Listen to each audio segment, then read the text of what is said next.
अस्सलाम वालेकुम dear students, welcome to pass education system largest online institute for your entry test preparations.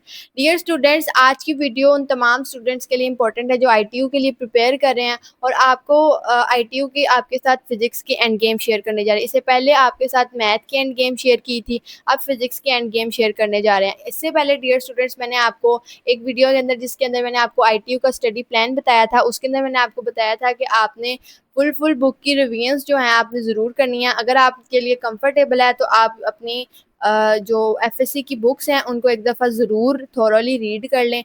अगर आप लोग रीडिंग के अंदर इतने एक्सपर्ट नहीं हैं, आप स्किलफुल नहीं हैं रीडिंग के अंदर, आप स्पीडली नहीं कर सकते, तो आपके लिए वन शॉट लेक्चर्स जो हैं यूट्यूब पे पड़े हुए हैं फुल बुक रिवीजन्स के, आपने एक दफ़ा उनको गो थ्रू कर लेना है ज़रूर। उसके अंदर जो भी आपके रिलेटेड टॉपिक्स होंगे, उससे रिलेटेड जो भी आपके पास बेसिक कॉन्सेप्ट्स होंगे, आपने उनको डेवलप कर लेना, उनको बिल्ड कर लेना और साथ में उनके जो कुछ एमसीक्यूज़ होंगे उनको सॉल्व करने की ज़रूर कोशिश करनी है। तो इससे आपका जो सा फिज़िक्स का पोर्शन होगा वो भी इंशाल्लाह कवर होगा। जो आपकी फ़िज़िक्स का पोर्शन है वो आपके इंजीनियरिंग प्रोग्राम्स की जो कैटेगरी का टेस्ट होता है उसके अंदर आपसे ये पूछे जाते हैं क्वेश्चन फ़िज़िक्स के, ठीक है।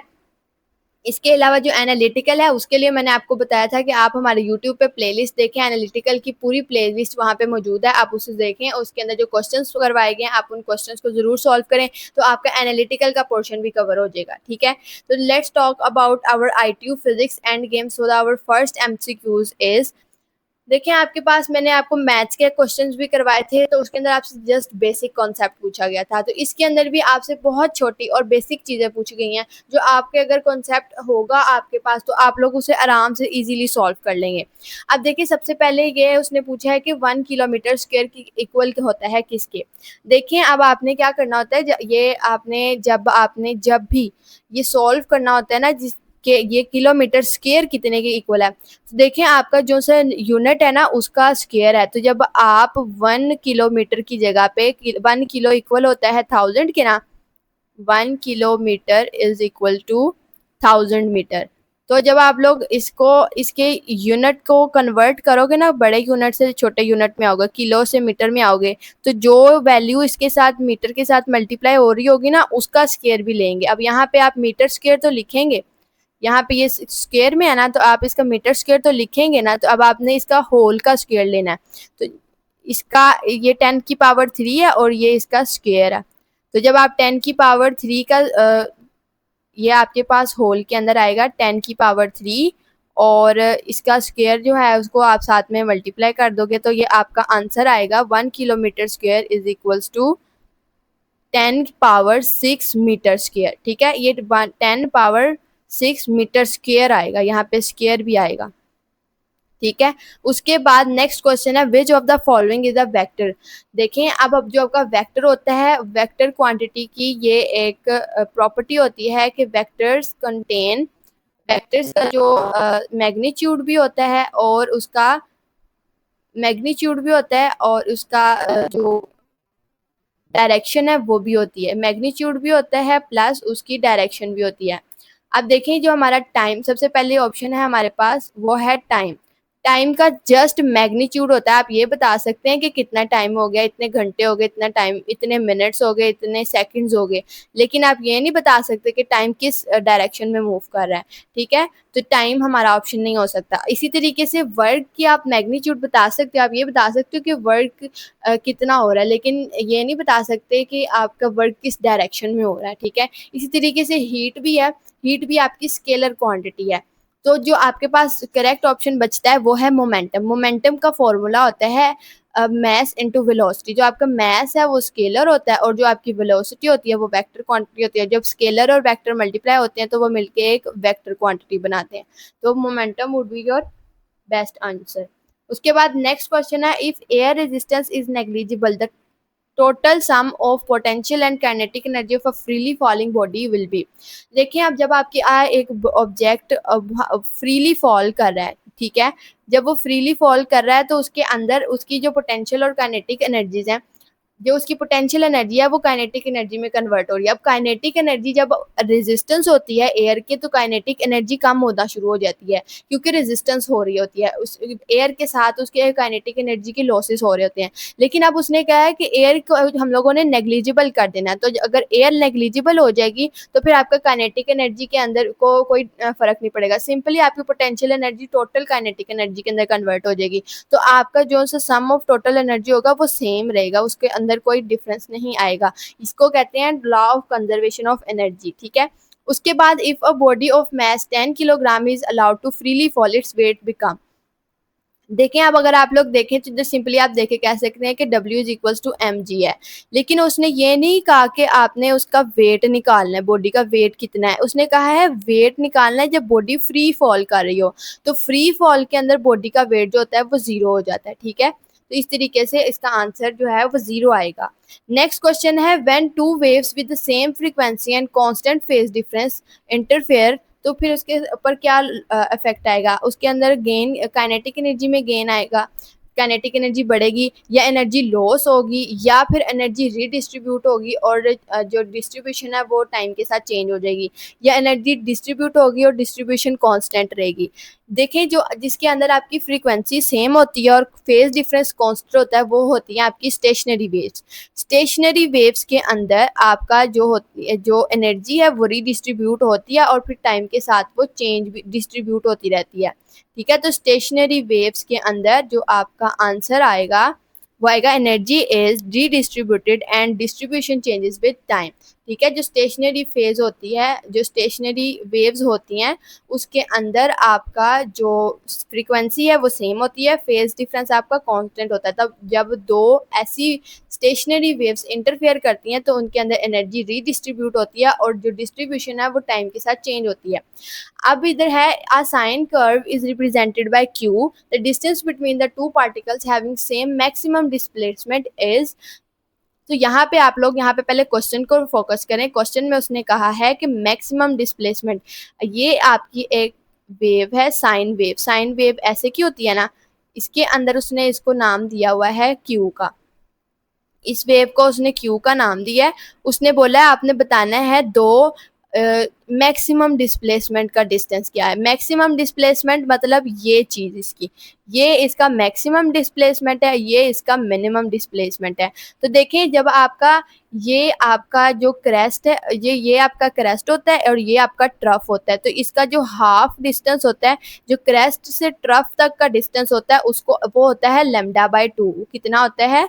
λ/2। तो क्रेस्ट से क्रेस्ट तक का डिफरेंस या ट्रफ से ट्रफ तक का डिफरेंस टोटल 1 कंप्लीट वेवलेंथ बन जाती है। ये हाफ लैम्डा ये और हाफ लैम्डा ये, इन दोनों को जब आप ऐड करोगे तो आपके पास आंसर जो है लैम्डा ही आएगा। तो इस तरीके से आपके पास हाफ वेवलेंथ जो होती है ना, मतलब क्रेस्ट से ट्रफ तक का जो डिस्टेंस है वो λ/2 है, जो क्रस्ट तक या ट्रफ से ट्रफ तक का डिस्टेंस है वो कंप्लीट लैम्डा होता है, ठीक है।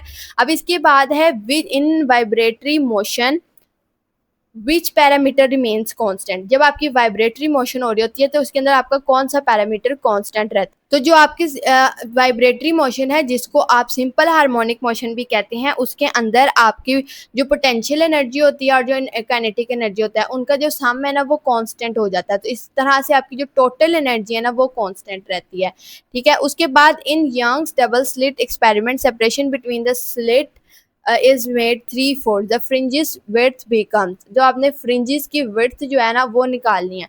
तो जो फ्रिंज width का फॉर्मूला होता है उसके अकॉर्डिंग जो आपका फ्रिंज width है, लेट्स सपोज फ्रिंज width को हम बीटा से रिप्रेजेंट कर लेते हैं, that is equal to λ/d, ठीक है।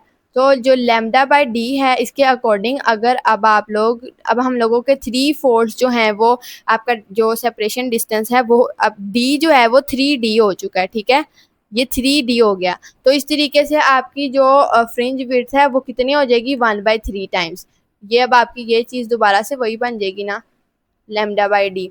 तो 1/3 टाइम्स जो है वो जो आपका सेपरेशन है वो फ्रिंज विड्थ जो है वो कम हो जाएगी। उसके बाद cause of mirage observed in desert, जो डेजर्ट के अंदर आपका मिराज शो होता है वो किस वजह से होता है, वो होता है टोटल इंटरनल रिफ्लेक्शन की वजह से। टोटल इंटरनल रिफ्लेक्शन जब आपका लाइट है वो आपके वो डेजर्ट होता है वहाँ पे रेत के ऊपर पड़ती है, तो रेत के ऊपर जो हवा होती है वो होती है गर्म, उसके ऊपर से वहाँ पे टेम्परेचर ग्रेडियंट होता है का फिनोमेना होता है, और उसकी वजह से आपका जो लाइट जो भी आपकी लाइट है वो टोटली इंटरनल रिफ्लेक्ट कर जाती है, जिसकी वजह से जो आपके दूर के ऑब्जेक्ट होते हैं ना वो इन्वर्टेड नजर आते हैं। तो यहाँ पे जो आपका बनता है फिनोमेना उसको कहते हैं टोटल इंटरनल रिफ्लेक्शन। अब यहाँ पे एक अब आपके पास छोटा सा न्यूमेरिकल है जिसके अंदर आपको स्पीड ऑफ लाइट वैक्यूम में गिवन है, वैक्यूम के अंदर स्पीड ऑफ लाइट आपकी है 3 × 10⁸, ठीक है, और आपके पास आपको मीडियम का रिफ्रैक्टिव इंडेक्स गिवन है, आपने फाइंड करना है स्पीड इन मीडियम। तो मीडियम में स्पीड फाइंड करने का फॉर्मूला आता है C/n। C/n से हम लोग मीडियम के अंदर स्पीड निकाल लेंगे, ठीक है। तो उसके अकॉर्डिंग अगर आप यहाँ पे 3 × 10⁸ देखें और डिवाइडेड बाय 1/5, 3 × 8 डिवाइडेड बाय 1/5, तो ये आपका अप्रोक्सीमेटली अगर आप इसको थोड़ा सा सॉल्व करें तो ये आपका 15, इसका यहाँ पे ये पॉइंट यहाँ से ख़त्म करेंगे तो 10 इधर आएगा ना, तो इस 10 को हम ऊपर ले जाएंगे, तो इस 10 को ऊपर लेके जाएंगे तो यहाँ पे इसकी कटिंग भी हो जाएगी, 3 × 1 = 3, 3 × 5 = 15। और जो यहाँ पर इसका फॉर्मूला यहाँ से इसको थोड़ा सा इवेल्युएट आप करेंगे तो इस तरीके से आपका आंसर बन जाएगा, जो इधर यहाँ पे आपका 10 आपने ऊपर लेके आए थे ना, 15 का जो 10 डेसिमल खत्म करके जो आप 10 ऊपर लेके आए थे, उसने इस 10 जो 5 है उसके साथ उसकी कटिंग हो जाएगी, ये 5, 5 1 द 5 और 5 2 द 10। तो इस तरीके से अब आपका क्या आंसर बना, 2 × 10⁸, तो ये आपका आंसर आ गया। सिंपल आपको ना इस तरीके की जो कैलकुलेशन है ना, अगर आप लोग प्रैक्टिस करेंगे ना जितनी ज़्यादा, आपको ये शॉर्ट ट्रिक के साथ करना आएगा, आपको इस तरह से इवेल्युएट करना आएगा अगर आप लोग इसको बाई हैंड करेंगे। देखिए मैंने क्या किया, 3 × 10⁸ था, ये 1.5 था, 1.5 को अगर हम लोग फ्रैक्शन में कन्वर्ट करें तो 15, और इसका जो पॉइंट खत्म करो तो यहाँ पे ये 15/10 आ जाता है ना, ऐसे ही होता है। तो जब आपका ये जो 10 है मैंने इसको उठा के ऊपर ले गई, और जो आपका क्योंकि बटे के ऊपर बटा उलट जाता है, तो उसके बाद आपका ये जो इसके साथ 3 की 15 के साथ कटिंग होगी, यहाँ पे 5 आया, इसकी यहाँ पे 10 के साथ कटिंग होगी 5 के साथ, तो सिंपल आपका आंसर क्या आया, 2 × 10⁸, ठीक है। अब उसके बाद आपका नेक्स्ट क्वेश्चन है, loudness and pitch of a sound note depends on. देखिए जो आपकी लाउडनेस होती है और जो पिच होती है ये आपकी इंटेंसिटी और फ्रीक्वेंसी के ऊपर डिपेंड करती है, जितनी ज़्यादा इंटेंसिटी होगी उतनी ज़्यादा लाउडनेस होगी, और जितनी फ्रीक्वेंसी ज़्यादा होगी उतनी पिच ज़्यादा होगी, ठीक है। उसके बाद नेक्स्ट क्वेश्चन है, if the period of oscillation of mass m suspended from a spring is 1 second, then the period of mass 4m will be. अब आपके पास देखें जो टाइम पीरियड का फॉर्मूला होता है वो होता है T is equals to 2 pi, T is equals to 2 pi √m/k, ठीक है। अगर हम लोग स्प्रिंग कांस्टेंट के हवाले से बात करें ना तो इसका फॉर्मूला टाइम पीरियड का होता है m/k। अब उसने बोला है आपका जो m है ना वो आपका 4m हो चुका है, ये 4m हो चुका है। तो आप देखें अगर आप लोग 4 का स्क्वायर रूट लें तो वो 2 आता है, तो ये यहाँ से अगर आप 2 को बाहर निकाल दें तो बाकी आपके पास वही टाइम पीरियड दोबारा बन जाएगा। ये चीज़ अगर आप 4 को निकाल दें और ये चीज़ बाकी कंसीडर करें, ये 4 को ना देखें, तो बाकी ये वही चीज़ टाइम पीरियड जो है वो दोबारा से बन गया, तो 2t हो जाएगा। तो ये आपका टाइम पीरियड क्या हो जाएगा, 2 सेकेंड्स, ठीक है। ये आपने इस तरह का क्वेश्चन जो है ना अपने मैट्रिक के लेवल के ऊपर आपने उसके कॉन्सेप्चुअल क्वेश्चंस में किया होगा, इस तरह का क्वेश्चन अगर आपको याद हो तो। उसके बाद ratio of a velocity of sound in air at 4 atmosphere and 1 atmosphere would be.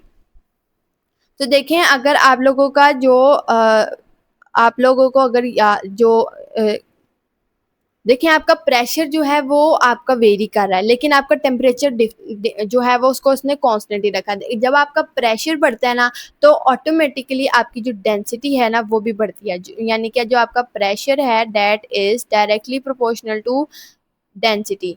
तो आपके प्रेशर इंक्रीज करने से आपकी डेंसिटी इंक्रीज होती है, लेकिन आपकी वेलोसिटी पे कोई डिफरेंस नहीं पता लगता।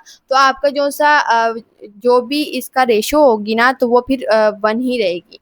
तो उसके अकॉर्डिंग अगर आप लोग इसको देखें तो इसकी रेशो 1:1 रहती है, क्योंकि इसके अंदर आपका प्रेशर जब चेंज हो रहा है। तो उसने पूछा वेलोसिटी ऑफ साउंड क्या होगी, अगर तो वो पूछता कि डेंसिटी क्या होती, तो फिर हम लोग इसको एवेल्युएट करते। लेकिन अब इसने कहा है कि प्रेशर इंक्रीज होने से डिक्रीज हो रहा है, तो उससे वेलोसिटी ऑफ साउंड पे क्या इफेक्ट आ रहा है, तो उससे कोई इफेक्ट नहीं आएगा, साउंड वेलोसिटी ऑफ साउंड पे कोई इफेक्ट नहीं आएगा, क्योंकि जहाँ पे अगर प्रेशर बढ़ रहा है ना, वहाँ पे डेंसिटी कम हो रही है, और जहाँ पे प्रेशर बढ़ रहा है वहाँ पे डेंसिटी ज़्यादा हो रही है, जहाँ से डेंसिटी ज़्यादा हो रही है वहाँ पे प्रेशर बढ़ रहा है।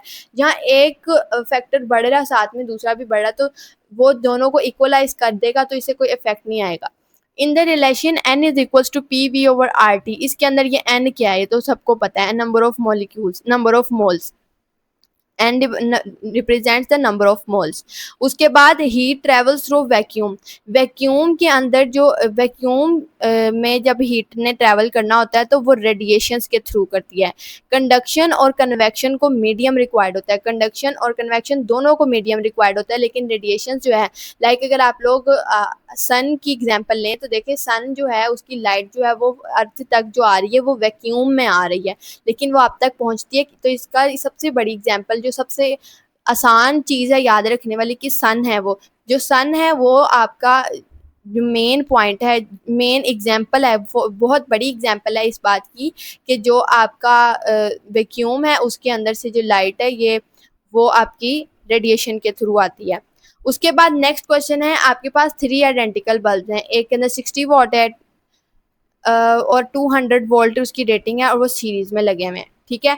3 बल्ब, तीनों की पावर सेम है, उनकी पोटेंशियल डिफरेंस सेम है, ठीक है। 60 वॉट उसका पावर है और जो उसकी पोटेंशियल डिफरेंस है वो 200 वोल्ट है। अब वो कहता है पाकिस्तान के अंदर इलेक्ट्रिसिटी 220 वोल्ट प्रोवाइड की जाती है, जबकि यूएसए में 110 वोल्ट प्रोवाइड की जाती है। अगर हम लोग 60 वोट का जो बल्ब है वो लगाएं, और जो आप जो 60 वॉट बल्ब की रेजिस्टेंस है वो आर है, तो जो 60 वॉट बल्ब है उसकी जो रेजिस्टेंस है यूएसए में कितनी होगी। तो आपने इसमें सिंपली पावर का फॉर्मूला लगाना है जो रेजिस्टेंस के लिए यूज होता है, that is P is equals to V square over are.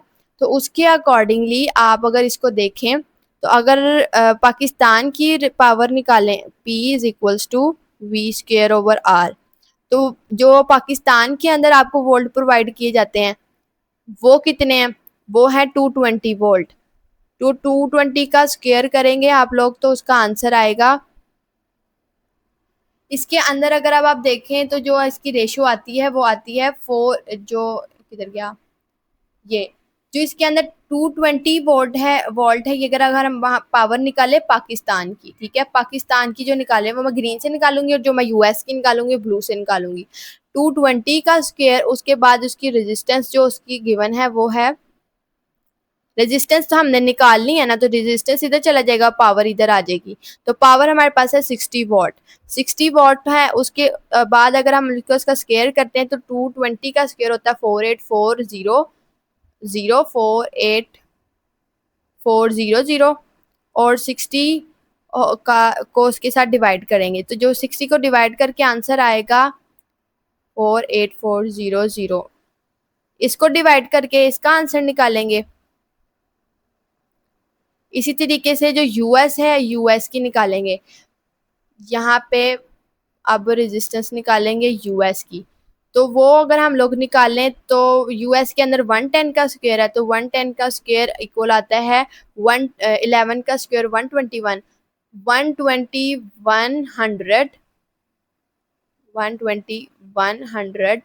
Divided by 60। तो इसकी जो फ्रैक्शन आएगी वो हम निकाल लेंगे। अब हम इन दोनों की अगर रेशो लेंगे ना, तो रेशो लेके हमारा जो आंसर आएगा ना वो आएगा 1/4। अगर आप इन दोनों को इनकी रेशो लेना, इनके फ्रैक्शंस को निकाल के बेशक ले लें, या इसको ऐसे एज इट इज ही इसकी रेशो ले लें, तो 60 और 60 ने काट जाना, और 48400 और 120 ने इन दोनों ने आपस में डिवाइड होके आपका टोटल आंसर जो इन दोनों की रेशो का आना है ना, जो रेजिस्टेंस निकली है पाकिस्तान की और जो रेजिस्टेंस निकली है यूएस की, ये रेजिस्टेंस है यूएस की और ये रेजिस्टेंस है पाकिस्तान की। इन दोनों की अगर आप लोग रेशियो निकालेंगे ना तो वो आंसर आपका आएगा 1/4। तो आपकी जो यूएस की रेजिस्टेंस होगी ना वो पाकिस्तान की रेजिस्टेंस से R/4 टाइम्स कम होगी। ठीक है, उसके बाद आपका नेक्स्ट क्वेश्चन है potential difference across the depletion region of silicon is 0.7 volt. ये सिंपल आपका बुक का क्वेश्चन है, आपने इसको याद रखना है। उसके बाद नेक्स्ट क्वेश्चन है आपके पास dimension of cube are measured with vernier caliper, उसकी लेंथ है 30 मिलीमीटर। अब आपको जो वर्नियर कैलिपर है उसके ऊपर अनसर्टेनिटी जो आपकी गिवन है वो है 0.1 मिलीमीटर। तो अब आपने अप्रोक्सीमेट परसेंटेज अनसर्टेनिटी निकालनी है। तो परसेंटेज अनसर्टेनिटी हमने वॉल्यूम की निकालनी है, तो परसेंटेज अनसर्टेनिटी ऑफ वॉल्यूम का फॉर्मूला क्या होगा? वॉल्यूम का होगा कि जितनी आपकी चेंज इन वॉल्यूम आया होगा उसको आपने डिवाइड करना है उसके टोटल वॉल्यूम से और मल्टीप्लाई करना है आपने 100 से। ठीक है, तो अब आपने ये परसेंटेज अनसर्टेनिटी का आपने फॉर्मूला बना लिया। ठीक है, तो अब अगर हम लोग इसको इसकी डायमेंशंस के अंदर लिखें तो डायमेंशन इसकी आ जाती है,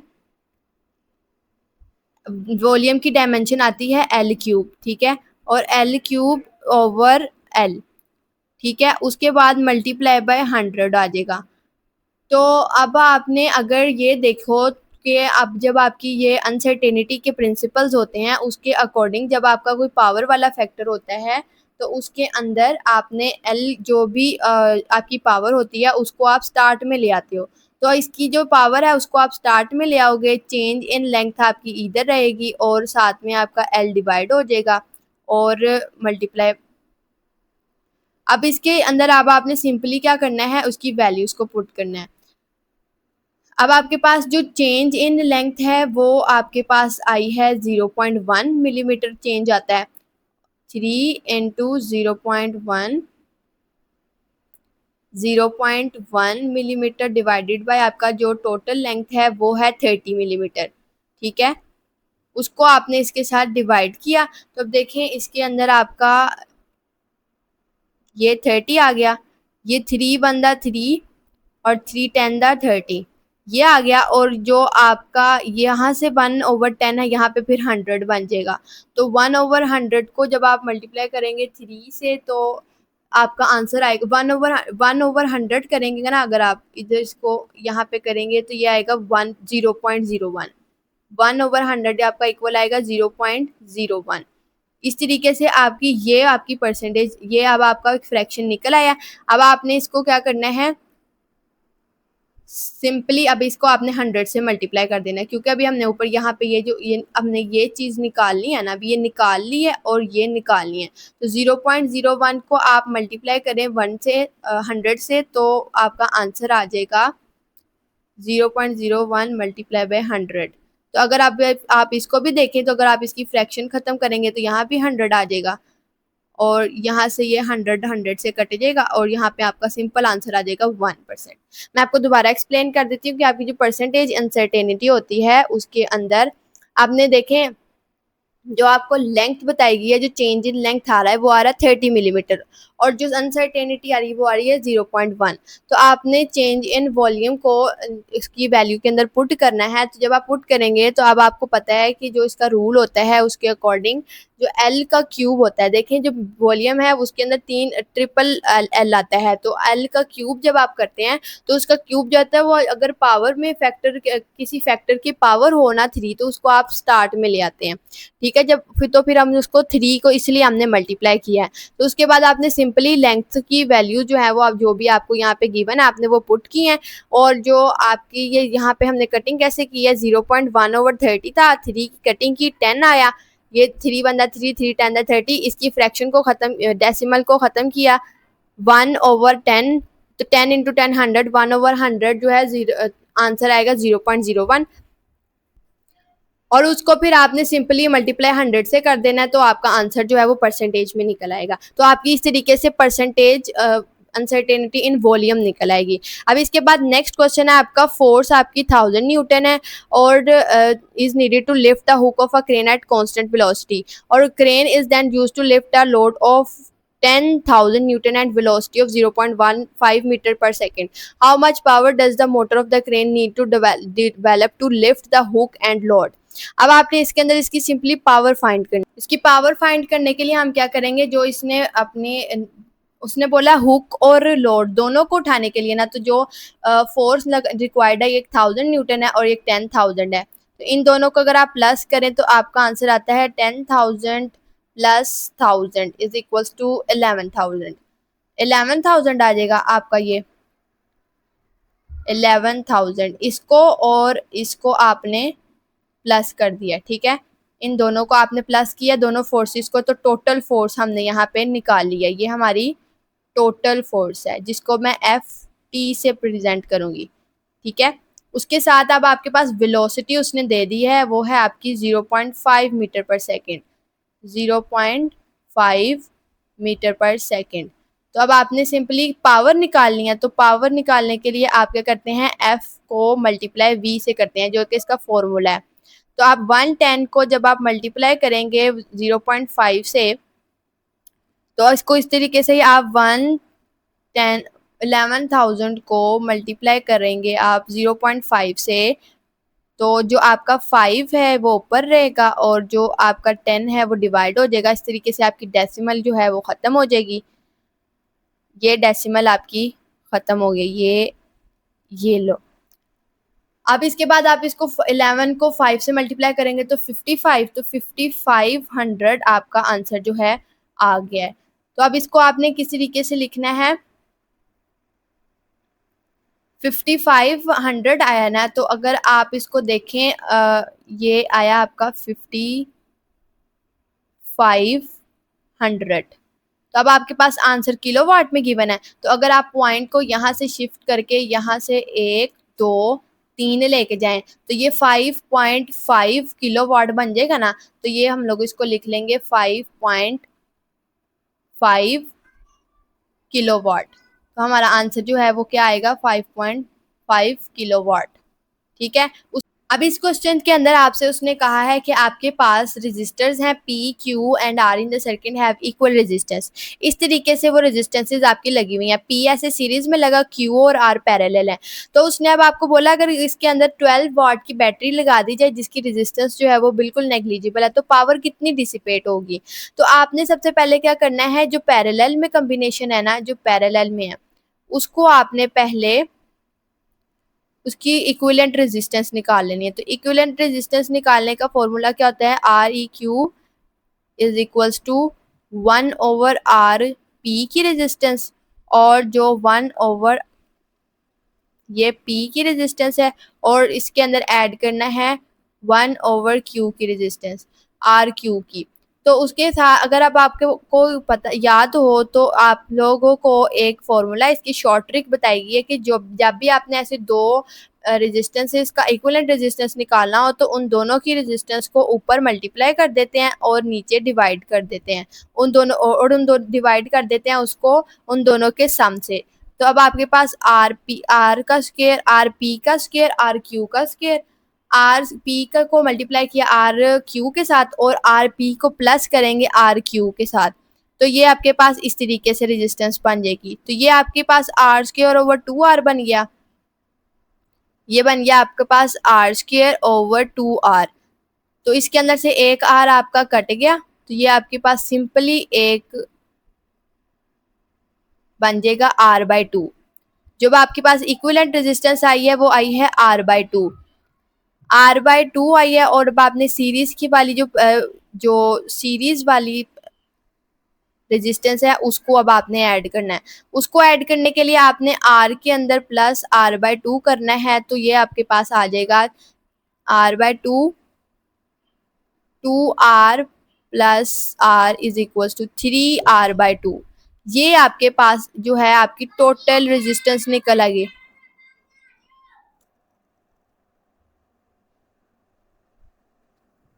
तो अब इसके अंदर जो आपका पावर का फॉर्मूला, अब हम लोगों ने पावर का जो फॉर्मूला लगा के उसके साथ आपने निकाल लेनी है इसकी, जो आपने इसको टोटल पावर फॉर्मूला है उसको लगा के इससे आपने वी स्क्वायर फाइंड कर लेना है। तो पावर का फॉर्मूला होता है P is equals to V square over R total.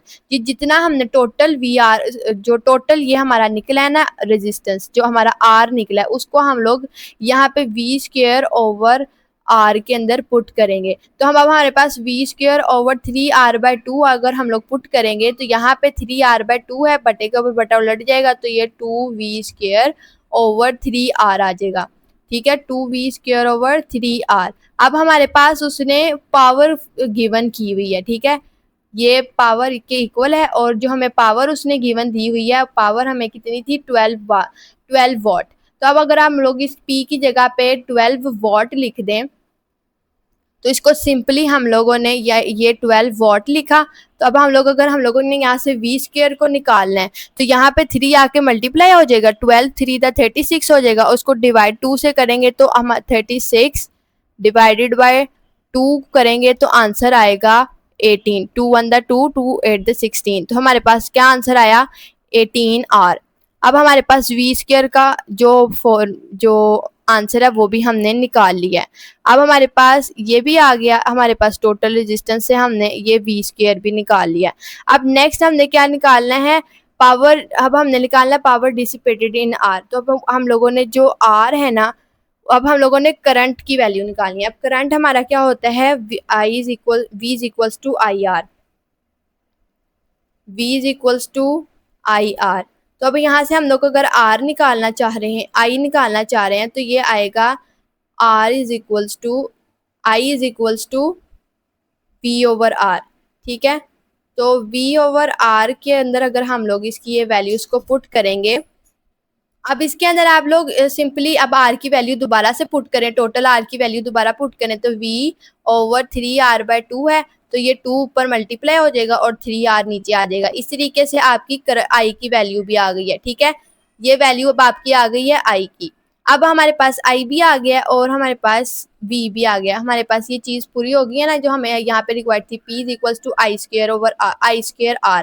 अब यहाँ पे अब आप ये पूछेंगे कि V स्क्वायर का क्या काम है, तो देखें जब हम लोगों ने आई स्क्वायर तो निकाल लिया, अब उसके आई स्क्वायर की वैल्यू क्या होती है V is equals to I R होता है ना, तो वहाँ से हम लोगों ने इसको निकालना है।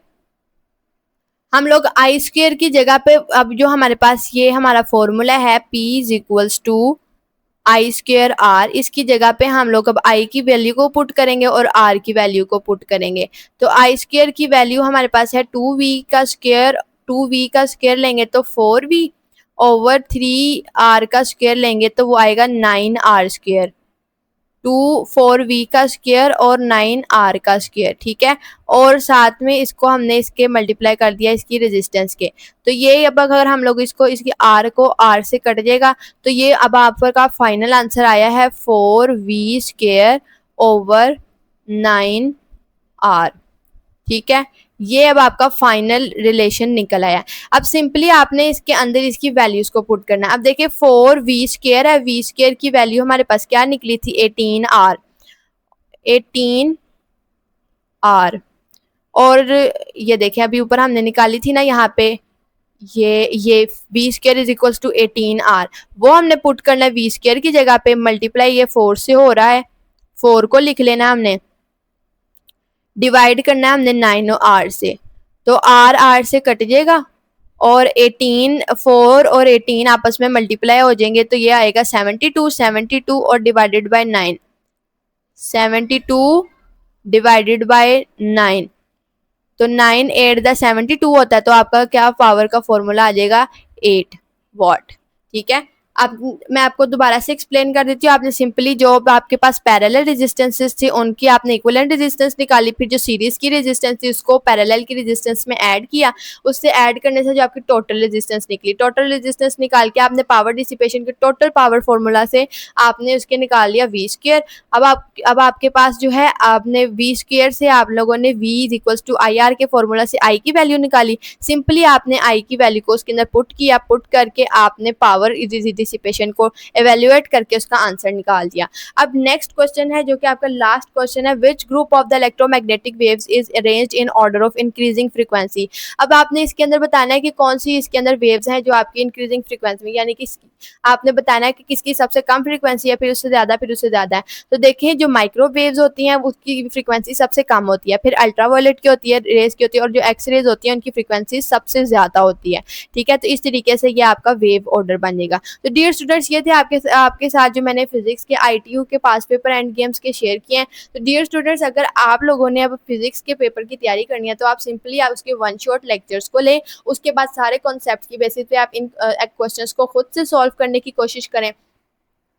तो इंशाल्लाह आपका ITU का जो टेस्ट है वो आपका अच्छा हो जाएगा। आप लोगों ने अपने ITU के टेस्ट के बाद पास एजुकेशन की सिस्टम के साथ हमारे इस व्हाट्सएप नंबर 03040666 पे कांटेक्ट करके आपने हमारे साथ अपने क्वेश्चंस को ज़रूर शेयर करना है। आपने अपना एक्सपीरियंस ज़रूर बताना है कि आपका ITU का एक्सपीरियंस कैसा था और टेस्ट कैसा था, किस तरीके कैसा टेस्ट हुआ। अपने रिजल्ट्स भी ITU के ज़रूर शेयर कीजिएगा। ITU का एडमिट कार्ड आ चुका है, आप लोगों को अपना डाउनलोड करें और आपके ITU के टेस्ट के लिए अब many best wishes from pass education system.